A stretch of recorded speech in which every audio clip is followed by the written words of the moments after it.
Hi, guys. It's good to see you. Hi, Paul, Eric, everyone. So this is Wasted Pitch, huh? We're doing this. We're gonna start it off here. So to all the listeners out there, if we have any listeners, just so you're aware, the name of the podcast is not a double entendre. We are not wasted. Although, if actually anybody is listening to this, we fully understand if you feel the need to get wasted to make it through a full episode. And if you're still listening after that, thanks for joining. Let's get it started.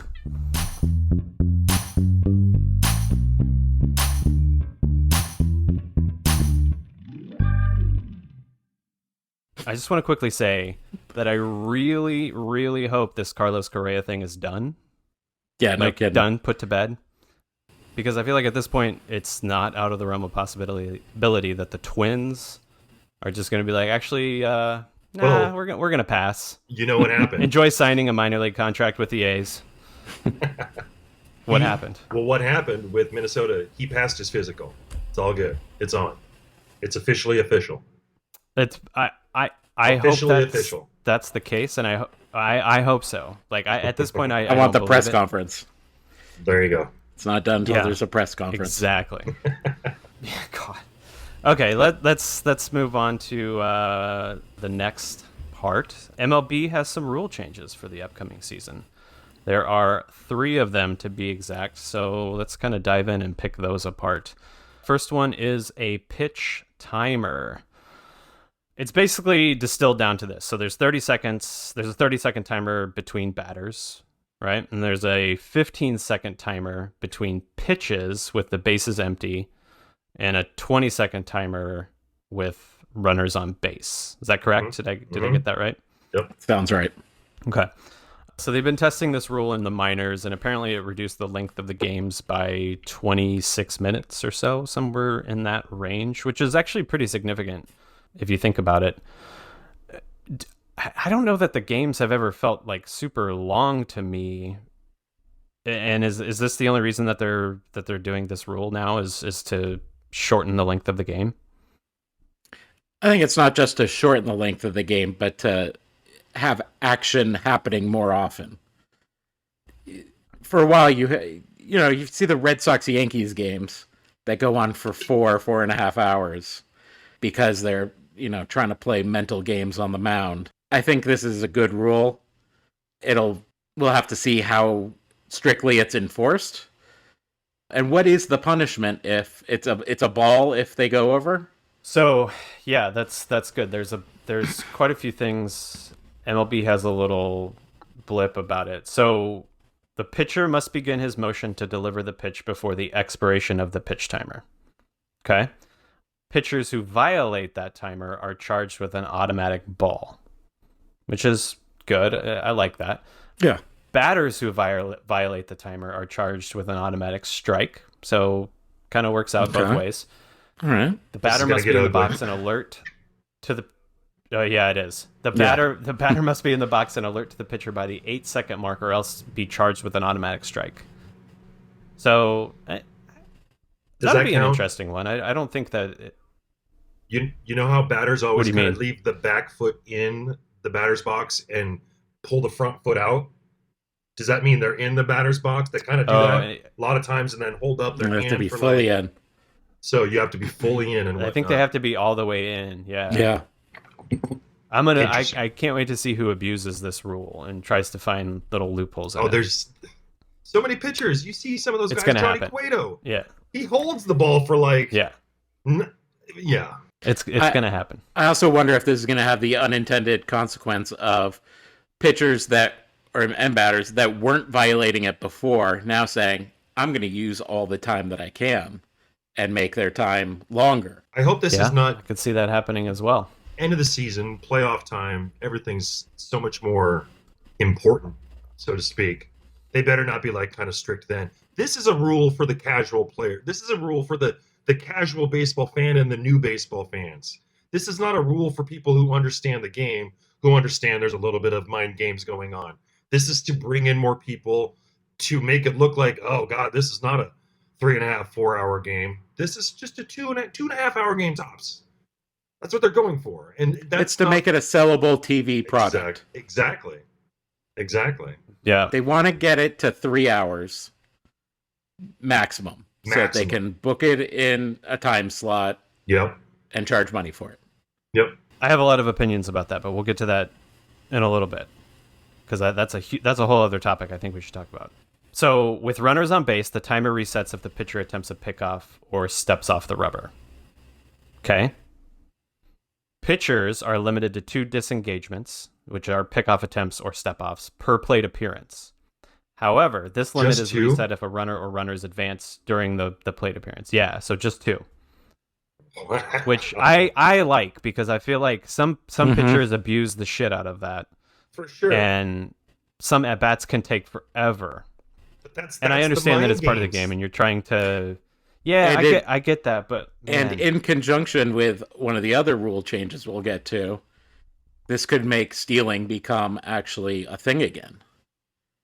Correct. Hopefully. Okay, so if a third pickoff attempt is made, the runner automatically advances 1 base if the pickoff attempt is not successful, which is kind of cool. Wait a minute, say that again? So if a third pickoff attempt is made... the runner automatically advances 1 base, if the pickoff attempt is not successful. So it's kind of like 3 strikes, right? Yeah. But for picking off runners, which is kind of cool. I like that. I like that too. Mound visits, injury timeouts, and offensive team timeouts do not count as a disengagement. If a team has used up all 5 of its allotted mound visits prior to the 9th inning, the team will receive an additional mound visit in the 9th inning. This effectively serves as an additional disengagement. Pretty standard stuff. Umpires may provide extra time if warranted by special circumstances. So if, as an example, a catcher were to be thrown out on the bases to end the previous half inning and needed additional time to put on his catching gear, the umpire could allow it. And again, this is coming from MLB's website. So is the umpire the one that's calling the start of the pitch clock then? Or the time in between? Don't know the answer to that. Because what if it doesn't? I would assume it's got to be either the umpire or the official scorekeeper. Yeah, there has to be.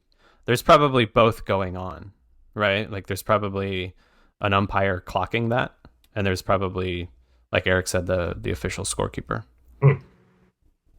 This is gonna be weird. Yeah, it'll be kind of interesting to see what goes on this season. I'm excited. Yeah. Okay, so defensive shift limits is our next rule change. This one is actually the most intriguing to me. So from MLB's site, the defensive team must have a minimum of 4 players on the infield, with at least 2 infielders completely on either side of the base. These restrictions are intended to increase the batting average on balls in play, to allow infielders to better showcase their athleticism, and to restore more traditional outcomes on batted balls. Basically, taking away the shift that we have seen for the past, 10 years? Maybe a little bit less. It's going to be interesting. The reason why I feel like this one is the most intriguing is because more teams use it, or some teams use it more than others, right? They're definitely, you see it more in certain games and more against other teams, especially other batters. So I got a little bit curious, and I did some research. Can you guys guess who used the shift the most in 2022? Well, who's the most analytical manager out there? That's what this is all about. Like, they're looking at numbers and analyzing those averages. How many times you pumping it is a batter pumping it into the right field versus left field, that kind of thing. I mean, this is just a numbers game kind of thing. So who's the youngest manager? So I'll say that the top 4 teams made the playoffs. Oh, that takes away my guess. The next 2 did not make the playoffs. One of them was close. I'm going to say in the 2 that did not, the Angels. No. Were the Mariners one of them? They used it quite a bit. Mariners are number 4. Yeah, there we go. They used it 45% of the time. Yeah. Wow. Yeah. That was a bunch Dodgers of bullshit. are at the top with 53%. Really? Blue Dave Jays Roberts are number 2 with 53%. Yep. Astros, number 3 at 48%. Mariners, number 4. Marlins, number 5, and Twins number 6. Who Twins, uses okay. it the least? All right. Yeah. Do you see the bottom of that The list? least, the Guardians used it 21% of the time. Terry Francona. They were the least used, yeah. Yeah. And then from there, it was Orioles, Padres, and Yankees, surprisingly. Yeah. Okay. So I think, I don't know, this one is intriguing to me because I think it's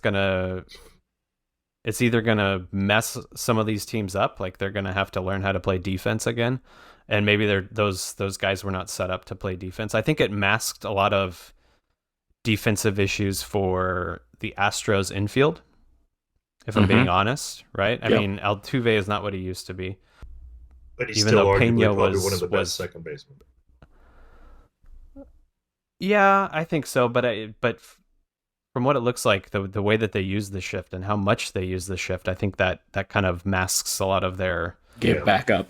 their talent. And to their credit, they used it Yeah, perfectly, right? perfectly. Like Absolutely. they knew when to put it on, how to use it, who to put in what Who to position. put where? Yep. Jerks. And it worked out. Obviously, it worked out really well for them. So going into next year, I'm curious to see, if it messes anybody up, if it's gonna change some things around. That'll be fun to see, especially for your Mariners, Paul.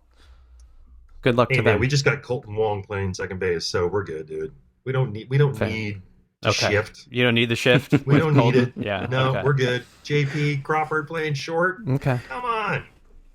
This is good for like traditional baseball again.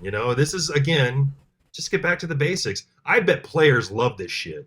I bet it's managers and whatnot that You are think? kind of like, yes. I bet the Yeah. players are all about it. 100%. Yeah, I could see that. And it seems like we have conflicting rule changes in the sense that the pitch clock is being implemented, right, to speed up the game, to bring in more fans, Mhm. but yet the defensive shift is being implemented to Oh man, kind of They take want- things back they to want where the it ball used in to play. be, right? they just want to see the ball in play Yeah. kind of thing. Yeah. They want action. Yes. Yes. And they want to juice the ball so they get home So runs. I'm mixed on this. Okay. I'm mixed on this because if you hit the ball to a certain part of the field a high percentage of the time, you deserve to get caught. I think it's covering up, these specialized hitters who can belt the ball, and try for a home run to, left field every time. Mm-hmm. Sometimes it's an outfield play or infield and they get, doubled up because there's a shift on. I think batters should get punished for that. Like, you should be able to place your men where you think the ball's going to go. That said, I don't like when you see 7 guys on 1/3 of the field. So yeah, it's going to be interesting how they How do you feel wrestle about with this and How did you feel about that play when you have like 4, 5, 6, 7 guys on whatever the right field side, and then the guy would bunt it down the third baseline or something? How did you feel about that play? that's great. Get them like that. Yeah. That's baseball. Fuck yeah! Hit the ball where their guy isn't. But that's Yeah, just I it. like that. I like watching that. Oh, I love that too. But that's just it. It's like batters learn to like bloop it over heads and place it in between down alleys and things like that. And just because a guy can like put it in that perfect spot in the front of the right fielder behind the second baseman, that doesn't mean you should like, hey, let's throw everybody over there. We know where this guy can like hit it really well. Like, Right. man, just play your position. That's just And me. that's why I'm mixed. I get it. That's why you're a Boston Red Sox fan. Yeah, that's true. And the third and final rule: bigger bases, which I don't get this one. Isn't this to avoid like I mean, collisions, give them more room to like be farther apart? Is that what that's all about? yeah, this one just seems weird to me. I don't know. I'm sure it'll make sense eventually. For me, I just haven't really processed it yet. So the bases they used to be 15 inches square. They're instead going to be 18 inches square, but home plate is going to be the same. So nothing has changed there. It says that though this can have a modest impact on stolen base success rate, I guess the primary change is to give players more room to operate and to avoid collisions. So just like you said, Paul. Yeah. And I think this is what you were talking about earlier, Eric, in where we might see more stolen base attempts, at least, or Yeah, or you get more. a few extra inches of lead room, Mm-hmm. which for some of these guys could mean all the difference. Mm-hmm. Was this tested? Do you know if they tested this I believe it was tested in the minors? minors or some, What's that East Coast League? Tested all those rules. some weird. I can't remember what it's called. It's not Looking it like up. affiliated with. Is that the league with the Savannah Bananas? Have you guys seen them, by the way? The Savannah I have. Bananas? I haven't Yeah. seen them live. I've seen video of them. videos It's incredible. of them? I wish They're great. part of me wishes that MLB would do that, like make them like each team has to do like one dance on the mound per game. It was in the minors that they tested the bigger bases. Can you imagine yeah. like if Bartolo Colon was still playing and he's Oh up there my like gosh! doing a dance before he Dude. throws out a pitch? Right? That I would mean, they would sell out the stadium every single So Every time he's Wrexham, pitching. the Welsh third-tier soccer team that Ryan Reynolds owns, It's called the National League, Eric. okay, whatever, is going to be doing a tour of MLS teams. Oh, cool. It would be cool to have the Savannah Bananas do a tour of MLB teams. Ooh yeah, Yeah. It's almost like the Globe. But They would do never- like they do like a small tour of they do like a tour of like small venues. It's Yeah. kind of like the minor league Harlem Globetrotters of baseball. Yeah, yeah. I like it. I think it's fantastic. I love it. Anyway, what were we were talking about something. What were we talking about? Bigger Talking- bases. Bigger Were bases. tested in the minors. Okay. And usage statistics, do we got that? We got anything? Oh, you want stats? Yeah, come on. What do you got, Eric? You're the numbers I guy. know Eric. that the minor league players liked these rule changes that they tested. Okay. I'm not seeing any real stats. I'll have to do some more research. That's fine. I'm just curious at how they came up with what dimensions to make the bases in order to like where they arrived at, adding 3 inches to each base. How they came up with that. I'm curious. I'm a curious person. I want to know what they were Knowing thinking. the MLB, they probably had many mock-ups and half-inch sizes around a conference table. And they If the first baseman See. was Bunch of 3 dorks. inches farther or into the infield than the guy running up the first base line has just a little bit more room to like run past and not clip an ankle, not do all that. I think that's So I all do got have from one it. stat for you. Okay, let's hear it. Giving the runner 3 extra inches means that many plays will become hits again, adding about 240 hits to the season. Bigger bases will add Holy shit, 240 really? hits. How? According to this article in SB Nation. I mean, They do a lot of math about this. yeah, so. that's pretty wild. That is wild. Okay. Well, let's hope that it plays out. Can I just say opening day is going to be confusing as hell with these rule changes? Oh, That the announcers are going to have to explain it. They're going to have to, like, people in the stands aren't going to know what's going on. Let's hope that MLB has some sort of Promo. promo, PR not even a plan. promo, Now just with bigger bases. yeah, just like consistent communication MLB with Now, everyone bigger across the bases. league. Yeah, well, that's actually you know what? That might work. 10-second pitch clock. Yeah, This is exactly love it. Not your grandfather's baseball innings. yeah. Sunday. I like it. That would be kind of cool. Yeah. So, Eric, what do you got for us? I got a game for you guys. Ooh, we're gonna play a game. All right, so Dennis Eckersley, who pitched for 24 years in the majors Long time. and then was a Boston announcer, Long time. television announcer for Nesson. He has a number, a plethora, I'll say, of Eck-isms, some of which you've heard, some of which you haven't. You've heard walk-off. Yeah. That's an Eck-ism. Wait, that he came up with that? He came up with that. So I'm going to give you the Eck-ism.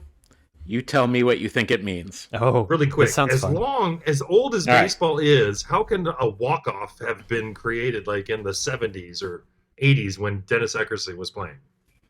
How is that possible? Yeah, what did they call it before then? Yeah, it had to have been something before win. because it's all. A win? They just called it a God win. damn it, Eric.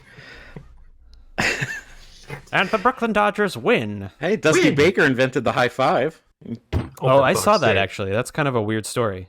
Yeah. What? Yeah, we're getting way off track here. Okay, hold on. Jesus Christ, Paul. But we're going back to Dusty Baker and a high five. Just a heads up because that's weird shit. Okay, back to Anyways. Eckisms. Okay. So we'll start off easy. Mm-hmm. Cheese. What did he So mean kinda like- by cheese? Mm-hmm. The high cheese? Like you're throwing him the high cheese? What would that mean? High heat, High fastball? high curve. No, Yep, high it is a blazing fastball. Blazing fastball. Okay. Blazing. Just cheese. cheese. Just cheese. Got it. Blazing. What about educated cheese? Oh, that's probably a slider. High and tight. Paul? High and tight. It is a perfectly located fastball. I Fucking. heard that. All right. Salad. I don't even know what salad. Mm-hmm. Did he Can you actually use say it in a this? sentence, please? Would you like? I'll give you the Yeah, quote. I'll please. give you one of the quotes. Give it to us in a sentence. Hap was hammering the strike zone with salad all night. Let's call that. I have no idea. Paul? Paul? I don't think I have any Yeah, idea it is. either. Mayonnaise? A finesse pitcher's repertoire or anti-cheese. Oh, the Jamie Moyers, the I can't throw faster than 82, but here I am. Got it. Anti-cheese. Okay, this one, not exactly baseball related, but he uses it a lot. Moss. MOSS. I'll give you a second and then Yeah. I'll give you the quote. Just give me the quote because I got nothing. It was a sad day when DeGrom cut his moss. Oh, it's his hair. Yep. Okay. All right, we'll just do the quotes. Ortiz has to be the Red Sox's all-time leader in Johnsons. What? Oh I man, I mean- love Eckersley. This is amazing. Well, Johnson's got to be like a big In hit or a Johnson's home run. home run. An important home run. Ooh. Yeah. Clinch Okay. home run, but does not refer to a grand slam Okay. Okay. because that would be a Or- slam Johnson. Slam Johnson. Grand salami time out Okay, here. you can get dead central. Dead center, Yep. obviously. Iron. With the season he's having, Bogarts is making himself a lot of iron on his next contract. Money. Guaranteed money. Exactly. And finally, pair of shoes. Mancado was struck out 183 times this season. That's a lot of pairs of shoes. What? The cost of a It is strikeout. struck out looking. Struck out looking. A hitter who is Shoes. left standing in the batter's box after striking out. He's nothing but a pair of shoes. Okay. Man, you know, What's- there's a lot of interesting broadcasters in this league, and wait, he's not still broadcasting, is he? Last year was his last year. Okay. We get Euclid now. Oh, the Royals Really? have Rex Hudler, who is just as outlandish as Mhm. as Eck. So he has Hudisms, just like Eckisms. So we may have to do a little segment on that a little bit later. absolutely.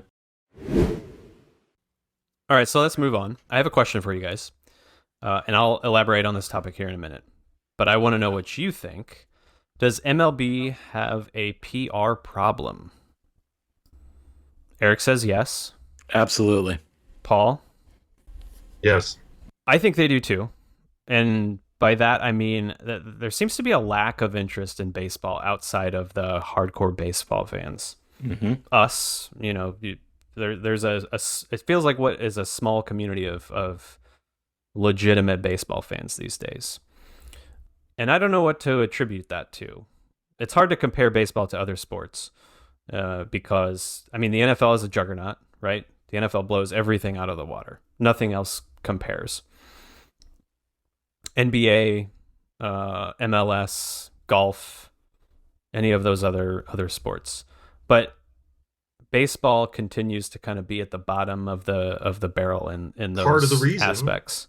Part of the reason is because of those long, boring games that just doesn't interest kids. Kids have the shorter attention span. They get more satisfaction from playing basketball and football and whatnot. Baseball is just long and slow, and like it takes a little something special or patience. It does, for sure. I think just in general, it's not even just the games that are slow. I think it's the season is. I think Long. it's long. Oh, I think America very. has baseball fatigue. By the end of the season, like everyone's like, Mhm. really, is baseball still on? Exactly. It Because doesn't it goes 6 from days a week, March 7 days a week, until every day. yeah. So hypothetically, what would be what could we do, America? If you're listening, what could we at the Wasted Pitch podcast do? I have a solution, actually. Oh, okay. I have a solution, and Do share. you might think I'm crazy, and maybe I am crazy. But what if the MLB adopted a similar schedule as the NBA? Right? So think about the NBA. They have 82 games a season, Mm-hmm. and then they have the playoffs. NBA has pretty much a similar length of their schedule that MLB does. It's long. I mean, it seems like the playoffs go on forever, but they have a more consolidated it seems like a more consolidated like broadcast schedule. TNT does their main games twice a week, and they do a great job of marketing it. They have a great cast that does the Mm-hmm. pregame show, the postgame show, the halftime show, all that kind of stuff. But it's nice because NBA plays they play 2-3 games a week.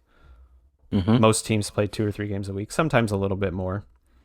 And it doesn't feel as draining as baseball does. Would you guys agree? And I'm not trying to compare those two sports. I'm just trying to give an example of You're just comparing the schedules. where MLB might Yeah. be able to bring a little more interest into their sport.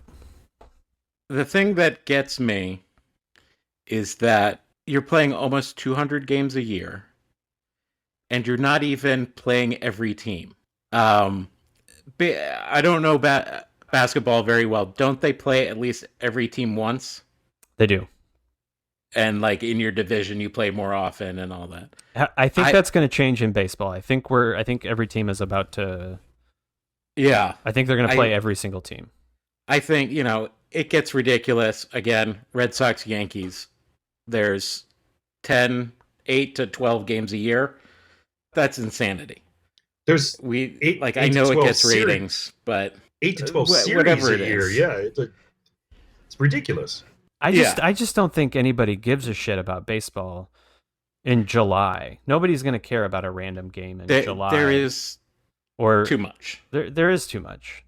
And then they extend the playoffs. They get more teams into the playoffs or the postseason. The postseason is the best part about baseball, in my opinion. Absolutely. It's the absolute it's one of like the postseason itself is just as good as the postseason in the NBA. It's just as good as the postseason in the NFL. Like those playoff games are so good.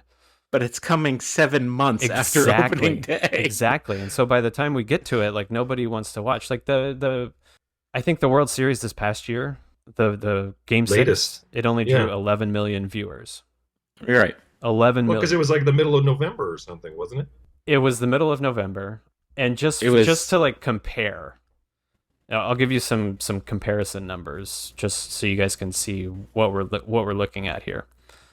So it did worse than the NBA Finals, which was Celtics Warriors, which is big fan bases, right? Big cities. You got San Francisco, Boston, but World Series wasn't small cities. I mean, we had Houston and Philly. Those are two of the biggest markets in the country. Mm-hmm. But it did last year in 2022. It did worse than the Kentucky Derby. More people are watching the Kentucky Derby than they are the World Series. And that's what is the Kentucky Derby like for 30 minutes or some shit like that. I think you just answered your own question there, Wyatt. And not and not to compare the NFL to MLB, because the NFL beats everybody, but a random game in November between let's see here, between the Chargers and the Raiders drew almost 18 million views. What day of the week was that? And what time? I mean, the World Series, it had to have been a Thursday or a Sunday. Right. The postseason, for one, is on too late and on weekdays, weeknights. Kentucky Derby, Sunday afternoon. Like, everyone's around to watch it. Kids are not going to stay up to watch postseason baseball at 9 o'clock at night on a Tuesday. Yeah, I get that, but the NBA is also during the week. Like the NBA finals are every other day, basically, unless but they're not 4 hours long. They can be. Didn't not on the regular? Yeah. Didn't the MLB just adopt that, like, interleague play is no longer going to be your team plays every team from one division? Now they play every team. Yeah. In the National League, for example, the Mariners, like, one series, instead of like choosing one division and going one series there, one series here. Isn't it like something like that now? To kind of open up the whole, instead of playing the same teams over and over and over and over? Something like that? Wasn't that I don't think you have a choice to play the same teams over and over. If you play 162 games a year, like, you don't have an option. I think they tried to eliminate the issue of just, maybe one or two or maybe three less series against your own division, and then starting to play more interleague games or more games against other teams that you don't normally play. I think that was a scheduling thing that they're trying to incorporate. I mean, I hope so. I hope they're trying to do everything that they can to make it a more enjoyable product, right? For other people. And I love watching baseball.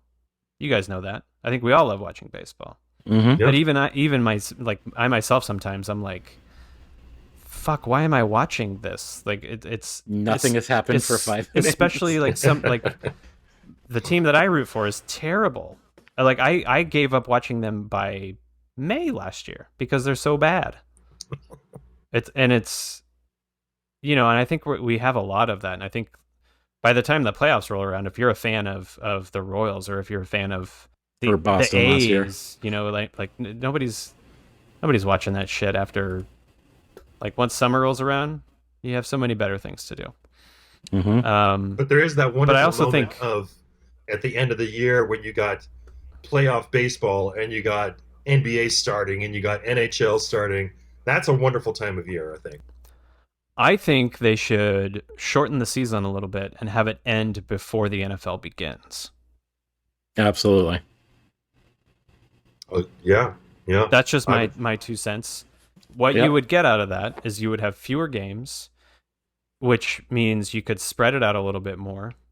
Your starting pitchers, your starting rotation would still get their day's rest, right? You wouldn't have to worry about that. Players would get more rest. Well, then you're cutting into revenue, and you're cutting into all these big contracts. If you start to do that, the more of these 300 million contracts, the revenue's going down. Revenue is going down. Like nobody's time. nobody's going to a fucking game on. Most people are not going to a game on a Monday night.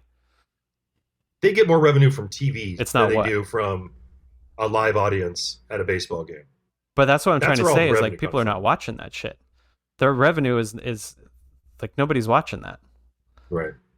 Plus, that brings up a good point. Watch it. They don't have to watch why it. do they make it so? Why do they make it so hard to watch their product? Why is it so hard to watch? Because they include exclusivity in all these contracts, all these TV deals, and you have to now subscribe to 4 or 5 different subscription services to be able to see every game. And that's just it. That's they make where it the money's impossible. made. Just from that, not so much watching it, just from, like, having your cable TV bill each and every month, and they're making that when you got that Root Sports package in there. That's where they make the money, I think. Jerks. Oh, it totally is, and I mean, Absolutely. and that's one of the reasons why bigger market teams do so well for the most Yeah. part is because of those TV contracts bring in a lot of revenue. Yeah. But it also has the effect of they spend so much money, the stations or service spend so much money for the rights, and then they have to run more commercials, which makes the game longer, so less people watch. Right. Like it's just the cyclical thing of, the snake eating its own tail. Yep. Yeah, it'll be interesting to see with the rule changes this year. If it shortens the game, if what we see out of that as a whole. By the way, it's damn near impossible to find TV ratings for MLB teams over the course of the Really? year. Like you can't find it. I looked for an hour, Interesting. and it's almost impossible. So it's hard to say like how a lot of these teams are doing, but you can see just by looking at ratings for World Series playoffs, they're down. They were down this year. I think they have significantly gone down over the past 20, 30 years. At one point in the 80s, the 1980 World Series was the highest rated World Series ever, and that drew 43 million viewers, which, by the way, was the Phillies versus the Royals. Everybody loves the Royals. I don't know why. But then it's gone down from there. I think I think last year was about the same as it was this year. 2020 was lower. That was the COVID baseball, Right. 60 game season or whatever it was. But yeah, I don't know. I don't know what it is. I don't know. Is baseball fun? Is it fun already? Can we make baseball fun again, as Bryce Harper so famously said? I think baseball. Well, first of all, baseball is fun. It has layers, and I don't think enough people or get into it enough to get to the deeper layers of strategy and techniques and what's happening. And I don't think there's a good resource for someone that knows baseball but really wants to get into baseball, like really understand the game. I think it's very difficult for a casual person to become a fanatic. Oh God. Yeah. What the Paul liked my comment. fuck was that? What happened there?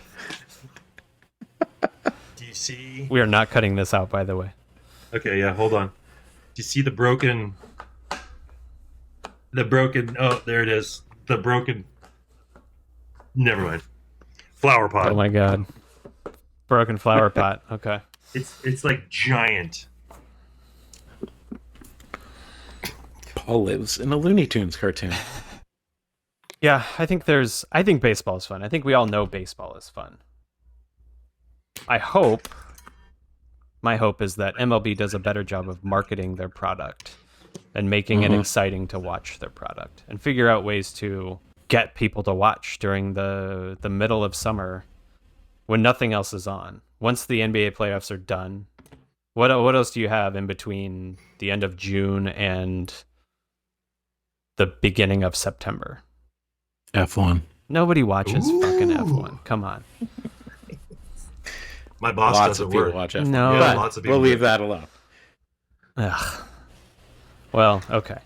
But I hope they get to a point where they're on the same level as the NBA in terms of their marketing and marketing the players who deserve to be marketed, right? If only the MLB could force the Angels to be a decent organization, then we could watch Shohei Ohtani and Mike Trout do their thing. But that's a whole other story for a different day. Also, make every game available on MLB TV. Totally. Just void all the blackouts. One subscription to rule them all. Watch every game. Done. I agree. We'll see if it ever happens. I doubt it will. It'd be nice. It's a great idea. Okay, let's move on. I think it's time for us to do our bad movie review.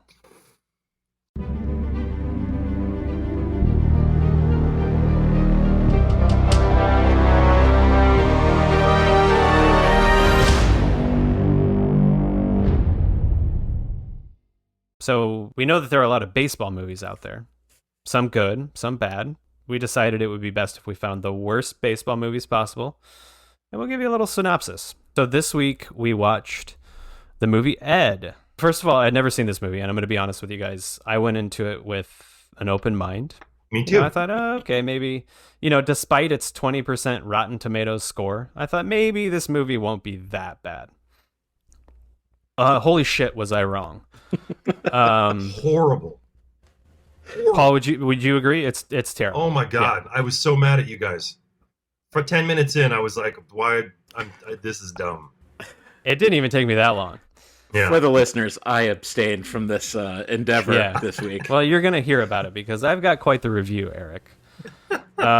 So it stars Matt LeBlanc, which is, a.k.a. Joey from Friends. And, of course, they had a little Friends cameo on the TV in one of the scenes, blah, blah, blah. I didn't catch that. Anyway, the movie begins... Oh, you didn't? Oh, yeah. I caught a little Easter egg in there for you, Paul. Nice. I will not go back. So the movie begins with Matt LeBlanc throwing pitches for a tryout of some small town baseball team called the Santa Rosa Rockets, which, by the way, is a real town in California. But throughout the whole movie, I don't know if you picked this up, they kind of went back and forth between saying the town was in Oregon, but also in California. It was like really confusing because clearly they're in California. There's like palm trees everywhere, and it's not Oregon. We know that, but anyway, that's a whole side story. You paid way more attention than I did. So yeah. Well, I also watched it today, so it's fresh in my memory. Fresh. So Matt LeBlanc, who is known as Jack Deuce Cooper, stupid fucking name, he's trying out for this baseball team. He's got cowboy boots on, Wranglers. He's got a pearl snap shirt and a nice little John Deere hat, and he's throwing fucking gas. Right. Jeez. Well, it turns out he's never actually. Oh yeah, he's throwing the, what did you call it? Just cheese? High cheese. Yeah, high High cheese. cheese. Never played a day of baseball in his fucking life. Okay? But yet, he's able to do like a perfect wind up. So obviously, it's a believable movie from the get go. Like, I'm like, yeah, let's do this. Go ahead, Paul. What are you going to say? And no, go on, please. No, you're laughing already. It's fucking horrible. Oh my God. Yeah. So Deuce Cooper makes the team, all right? He's in. Matt Oh, LeBlanc. yeah. That cheese sealed the deal. Yep. They throw him in, and his first game, he chokes, right? He gives up a home run to, his name's Kurt Crush Bunyan. Crush Bunyan, another Crush stupid fucking Bunyan. name. Yeah. So his key trait, and this is an actual quote from the movie, his key trait is that the only thing bigger than the chaw in his mouth is his bat. Pretty solid writing all around, I would say. So that's just to let you guys know what we're dealing with here. So the next day, Deuce Cooper, he's sent to go pick up a new member of the team from the bus station, and it's none other than our title character, Ed, which by now, if you guys don't know who Ed is a monkey or a chimpanzee. Ed shows up by himself. He's just taking a nap in the bus seat, just chilling, In the back. no chaperone, nothing. No. Just kind of your run-of-the-mill monkey on a bus from New York kind of thing. So Deuce picks him up, and this is kind of like right where the movie becomes absurdly bad, in my opinion. Like, this is where I just like, oh my God. So Ed meets the team for the first time, right? They go from the bus station to the stadium. Ed meets the team, shows that he's not just a mascot, but he's a real live fucking baseball player. Yeah, so he was originally Deuce there could throw as a hard. mascot. Yeah, that was the whole thing. Yeah, it was like that a was the whole ruse thing. almost. Yeah. And you guys thought Deuce could throw hard. Just wait till you see Ed throw a baseball so hard it breaks through someone's glove and catches it on fire. Fire. That's a real thing. That happened. Smoking. At any point in this movie, does someone say the phrase, well, it doesn't say in the rule book a monkey can't play baseball? Oh, we're getting there. Absolutely. We're getting there, Eric. Absolutely getting there. We're just scratching the surface, my friend. So Ed and Deuce, they become roommates. And what is the first thing that Ed does at the apartment? Well, Eric, I hope your bingo card had him taking a shit in Deuce's bathroom, because that's exactly what he does. It's like a 3-minute scene of him just farting in the bathroom and then coming out to grab the air freshener, and Deuce is just pissed that he used his toilet. Yeah, yeah. Ironic considering his name. Yeah, exactly. All right, so surprise, surprise, Deuce is not doing well as a pitcher. Who would have thought? Somebody who's never played baseball, he's not going to do well. There was like this one scene of him warming up, and he's like throwing the ball so high that it's like hitting the grandstands. Like it's just completely awful, right? He keeps giving up home runs at the end of games, and he just can't seem to get back on track, even though he was never on track because he's never fucking played baseball in his life. But it's awful. What were you going to say, Paul? And yet he's always pitching in every single game that they have in the single game the movie. They play. Yeah, he's always pitching. He pitches every single time. game. Yeah, yeah, all season long. He's the only pitcher. I mean, that makes sense. I mean, it's a small baseball club. Why would they need more than one pitcher? Yeah. So time goes on, and during one of their games, the starting third baseman gets injured. Okay, and who do they put in his place? That's right, motherfucking Ed, third baseman. This scene was great because the head coach is like, yeah, we're going to put this monkey on third base. Just go ahead and deal with it. And the opposing coach was like, no, dude, you can't put a monkey on third base. Are you out of your like fucking minds? Like, what are you talking about? And it's great because like the ump like has this epic monologue about, there's like music playing, and it's like, this is America's game, and anyone and everyone is welcome to play. Yeah. And he's like, so monkey, you go to third. It's just like the most ridiculous, obnoxious. At some point it was like, where in the rule book does it say a monkey can't play? Yeah. Exactly. Yeah, exactly. So your question is answered now, Eric. You're welcome. Yep. Of course, Ed comes in and he crushes it. Obviously, kills it. He's like doing backflips and like catching balls at the same time. Defensive wizard. And he like lands and tags a runner out. Yeah, he's amazing.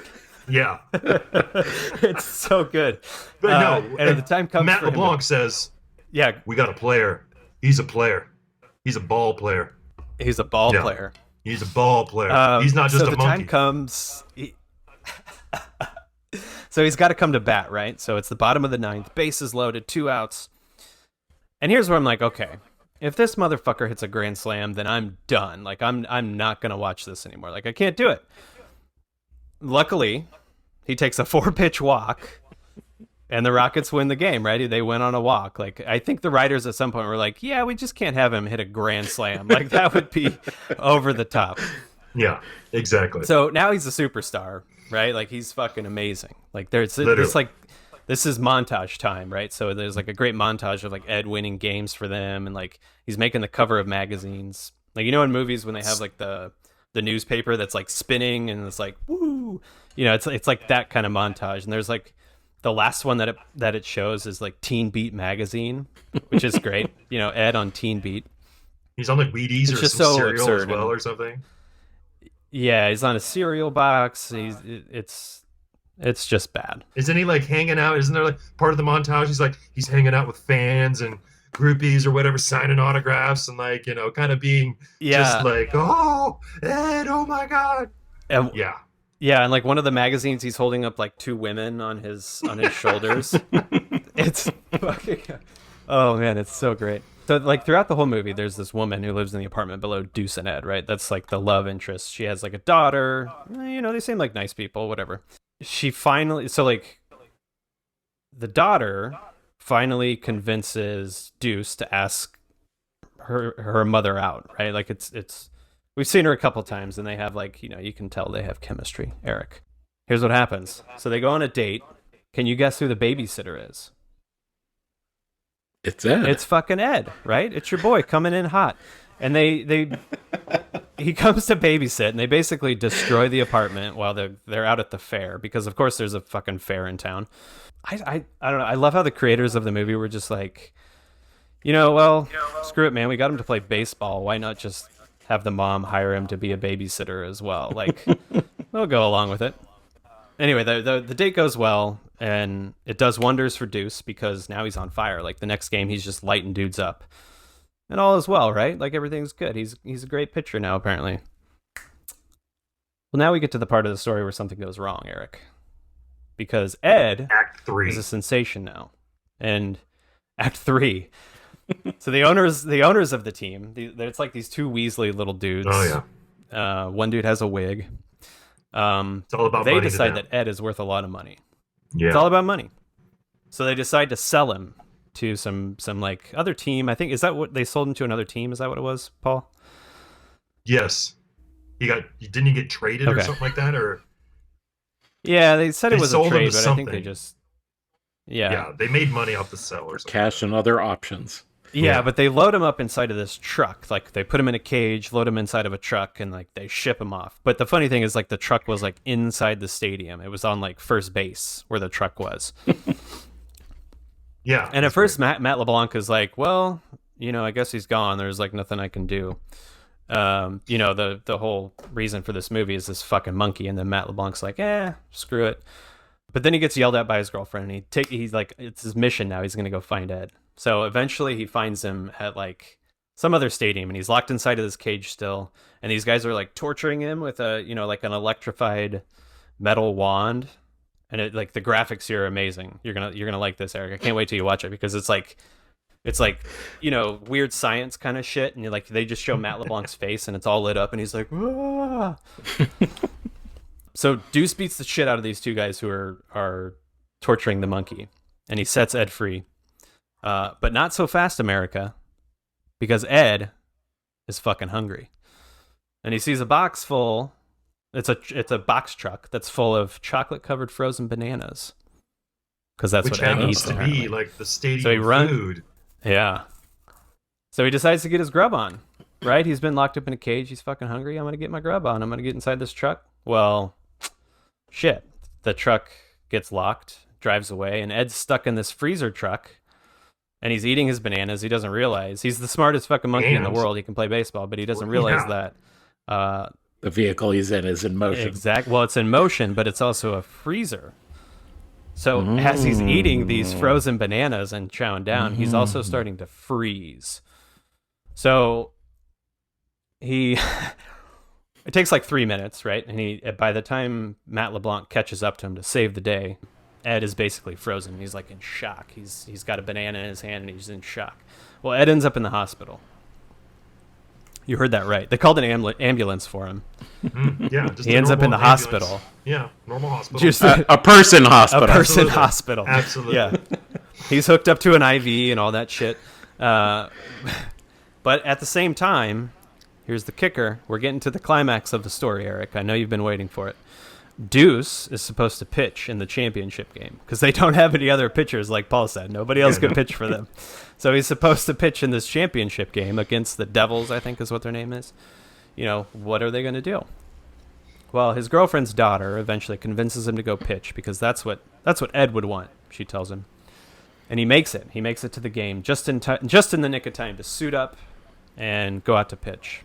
So the game starts, and Deuce, get this, he throws a 125 mile per hour fastball. That's to start it out. Just gets it going right off the bat. Right. Without any warm-ups. No warm-ups, just fucking Just- throwing gas. From rescuing monkeys to 125 mile per hour fastball. Yeah. All right. So the game goes on, and we see Ed in the hospital, and he's like unconscious, he hooked up to his IV. He's just hanging on for dear life because he was in a freezer for 3 minutes. And the little girl is there, and she like puts his baseball glove on his hand, and like magic, the fucking chimpanzee like sits up, and he's like wild, springs up out of bed, and he's like fucking ready to go. But the doctor rushes in, and he's like trying to give him like a shot to put him back to sleep because it's a monkey going crazy in your hospital. What else would you do? But Ed says, Take him to the vet. yeah, exactly. Ed says, hell nah. And he breaks out of the hospital. And so, like, it's, it goes away, and, like, we see it's the top of the ninth inning. Bases are loaded, right? Deuce is on the mound. Well, guess who's pinch hitting for the other team? None other than our boy Kurt Crush Banyan. His nemesis, right, from the beginning, the guy with the chaw. Just in the nick of time. Again, an ambulance shows up.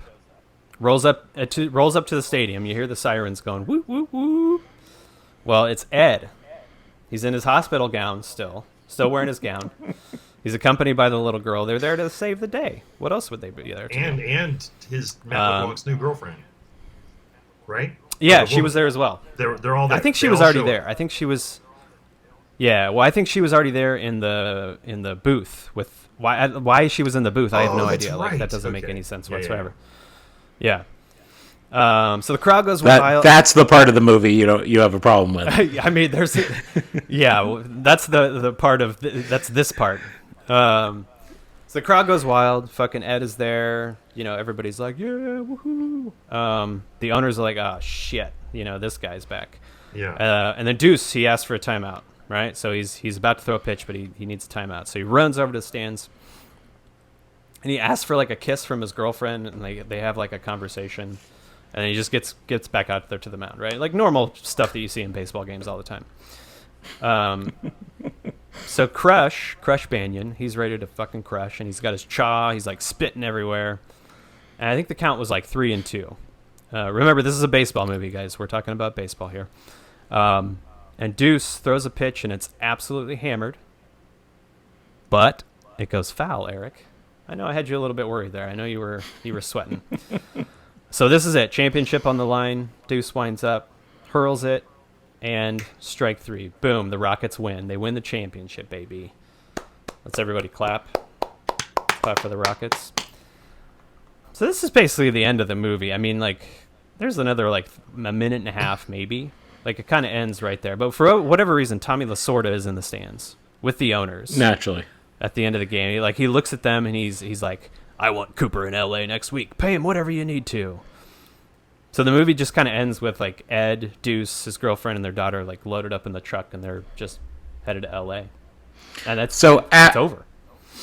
After coming back from the hospital, does Ed play baseball? No. Mm-hmm. Oh, no, he doesn't. No, I'm sorry. No. He just goes to No, the he just like stands. comes to the stands. He's just He it's just inspires. moral support, dude. Because He knows. he's not on the roster. Yeah, he knows that He his was friend traded. needs him there. Like they're best Okay. friends at He's this point, moral support. right? Yeah, of course. Exactly. Okay. I mean, yeah, exactly. Anyway, it was a wild ride, man, and it was really bad. Like honestly, I don't know how this movie ever even got made. Or like who it was made for. Like at first I thought maybe it was a kids movie, but then some of the lines in there were definitely not oriented toward a younger audience. Like No. the acting was horrendous, the story was atrocious. Yep. The baseball scenes were just Awful. ridiculous. I think the highlight of the movie for me was the head coach, which I didn't mention. But the head coach, he was like this old curmudgeon who at one point was just sitting in his office like smoking a cigar and chugging and his Pepto-Bismol assistant for some coach. reason. Like, but That's what all owners do. yeah, Or coaches, it's managers. just why do you chug Pepto-Bismol? I've never understood. I always see movies people doing that. But I liked him because he had a couple like awesome one-liners. And Paul, I don't know if you saw these or not or heard them, but the best ones were, well, hacksaw my legs and call me Shorty, which is pretty good. Yep. The best one though is knock me over with a cheesy goat fart. What does that even mean? Sounds awful. Knock me over with a cheesy goat fart. Gross. That actor is like an actor anyway. we've seen in some things. What's that actor's name? Do we know Yeah, that coach? He's been in some things. You know him. Yeah, he's been in a few things. He's an older guy. Yeah. God, I don't know. Anyway, the movie was bad. I hope Horrible. the review was better for you. But now you still have to watch it, Eric. Yeah, you better. America, you don't Yeah, have to watch it. Even though it's been out for like 30 years, you don't have to watch it. Eric does though. But yeah, overall, it's a terrible movie, and I can't wait to do another one of these because it was actually a lot of fun. There needs to be an Ed 2. Oh God. Another movie. Nobody would ever greenlight that, dude. No, never. It made $4 million. $4 million. Wow. It cost $22 million to make. No. Yeah, the monkey alone was probably $4 million. Yeah, it cost $22 million to make, and they only made $4 million. God. So 19 of that million was probably for Matt LeBlanc's fucking contract. Oh, spoiler alert! It's not a real monkey, Eric. It's a What? It's a person in a monkey suit. Are you kidding me? No, I'm not. Yeah. And how many So- times do you think they made the joke? Spank that monkey. 8. Nope, just They once. only did it once. Oh. Oh. But it was I think like the first I think joke. it was around. right after it was right after Ed took a shit in Deuce's toilet. Yeah. Yeah. Well, at least it was in the right scene. Well, I think that's it for tonight, guys. We should wrap it up. It's good to see you Go guys. Mariners. Next week, I don't know what we're going to talk about, but we'll find something really interesting. Anyway, thanks for listening, everybody. I don't know if anybody is listening, actually. That's probably not a thing. But if you are listening, we appreciate you listening to us. And if you made it the whole way, then Cheers. you're a trooper. Bless you. You're a trooper. Have a good night.